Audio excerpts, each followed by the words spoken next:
ऐसा बड़ा जीवन होता है, तो ऐसी परिस्थितियों में भैया योजना सम्मान भी मिलना चाहिए। कितना मिलना कम से चाहिए? कम एक संतोषजनक 4-5 हज़ार रुपये तो मिलने ही चाहिए, जिससे कम से कम एक स्कॉलरशिप के विशेष बढ़ोतरी नहीं हुई है। इसका मतलब सरकार के इरादे स्पष्ट हैं कि इस बार जो ये वर्ष नियुक्तियों का वर्ष नहीं होगा। अगर नियुक्तियों का वर्ष होता तो कम से कम उन्हें बिल्कुल सही करे, इसमें गलत क्या आप भी है। मांग करिएगा। बिल्कुल बोल रहे कि बेरोजगारी भत्ता नहीं दिए तो कम से कम भैया योजना ही दे दीजिए 2,500 रुपए। बिल्कुल, इसमें क्या बुराई है। लोग भी तो घर चलाते हैं, वे भी तो कहीं ना कहीं मानसिक यातनाओं को झेल रहे हैं। वर्षों तक कॉलेज में अध्ययन करते हैं, कोचिंग संस्थानों में अध्ययन करते हैं, और फाइनली उनको जब सुविधा नहीं मिल पाती है, नौकरियां नहीं मिल पाती हैं, तो उनके पास भी एक हताशा भरा जीवन होता है। तो ऐसी परिस्थितियों में भैया योजना सम्मान भी मिलना चाहिए। कितना मिलना चाहिए? कम से कम एक संतोषजनक 4-5 हज़ार रुपये तो मिलने ही चाहिए, जिससे कम से कम एक स्कॉलरशिप के। कहाँ से लागी जयराम जी? मैया तो ये जब आप मैया सम्मान योजना में आप नहीं समझे तो बाकी भी आपको समझना चाहिए।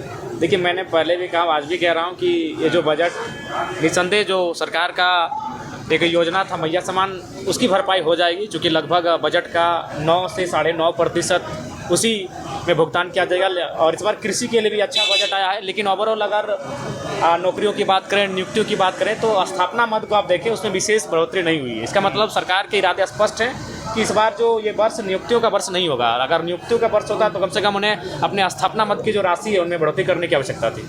जयराम जी, जिस तरह से मैया सम्मान योजना में जितनी रकम चाहिए थी 56 लाख से अधिक लाभों को, उससे बहुत कम है, करीब 10 लाख कट जाएगा ना। देखिए, अभी धीरे धीरे जैसे समय बढ़ेगा तो बहुत सारे तर्क देकर उनका कटौती किया हो जाएगी, जिसमें कि जो लाभुक हैं, जिनकी संख्या शायद 50 लाख के आसपास है, उसे निश्चय ही कटौती किया जाएगा। जयराम जी, निशिकांत भी बोल रहे हैं कि झारखंड को इस्लामिक राज्य बनाया जा रहा है। देखिए, सबसे पहली बात, निशिकांत दुबे जिस क्षेत्र से आते हैं उस क्षेत्र में हम कभी रहे नहीं है, उतना उस परिस्थिति को जानते नहीं। झारखंड क्या है कि पूरा झारखंड एक नहीं है।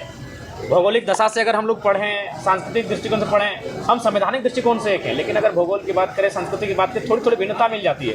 कहीं एसपीटी कानून है, कहीं सीएनटी है, तो कहीं विल्किंसन कानून है, तो पलामू का क्षेत्र फिर एक विशेष रखता है, तो छोटानाग थोड़ा विशेष है, कोल्हान थोड़ा विशेष है, संथाल थोड़ा विशेष है। तो जब आप उस भौगोलिक स्थिति में बसवाव करेंगे, रहेंगे, अध्ययन करेंगे, तभी उस विषय में हम कह पाएंगे। आपने कल सवाल अच्छा जयराम जी, क्या आपको लग रहा है आदिवासियों की संख्या क्या घट रही वजह हो है? रही है कि युवाओं पर ध्यान नहीं दिया जा रहा है? हमें लगता है कि सरकार युवाओं को लेकर गंभीर नहीं है, और मुझे लगता है ये बहुत ही खेदजनक है।